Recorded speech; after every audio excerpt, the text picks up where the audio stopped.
It started when Professor Schmitz and I met, and we talked briefly about what we could do to enhance the life of our agricultural community. And one thing that he brought up was about bees, because he's a beekeeper. It's a very challenging environment. First of all, you have to put sensors inside the beehives. Bees like to gunk everything up, so how do you put sensors in there? It's a low power environment. Usually you can't tie into the power grid. So the constraints that go along with this kind of go on and on and on. And what my goal was to enable beekeepers all over the place at a very low cost to be able to insert something into their beehive, and with very little technical knowledge be able to get that data to the internet.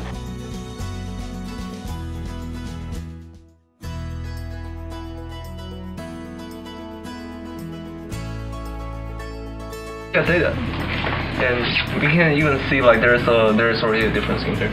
I'm responsible for the part of communication of the sensors. Specifically, it is transmitting the data from the sensor to the server, and how to map the address of in different address using SQRC. The honey net that he's developed is a way to bring a low power device out into the country and allow it to communicate through an ad hoc network, that it'll hop from one node to the next until it finds a way through a router into the internet.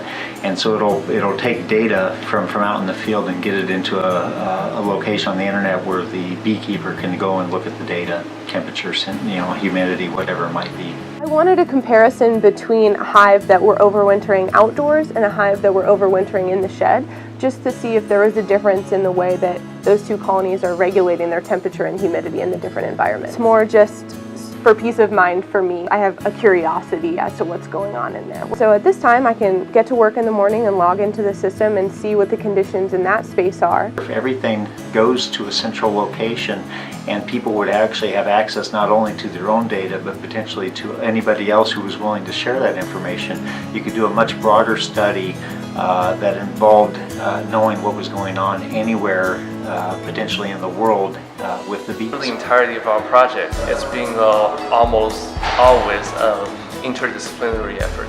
So it's not only ECE, it's not only about beekeeping, it involves every single discipline imaginable. One of the outcomes is we want to make it a turnkey project. If the user wants to plug in a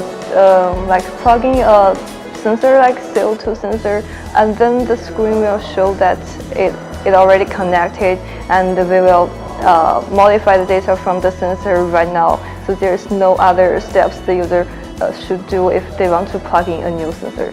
Just in a different scenario, let's say if we have a natural disaster and the cell towers are down, right? If all the people in the affected area, they're using HoneyNet, and because HoneyNet is self-powered, it uses solar power, it doesn't require the grid. So even if the grid is down, the power source is down, and they want to send the SOS, they can route this SOS throughout everyone's node until it reaches someone's house that has a working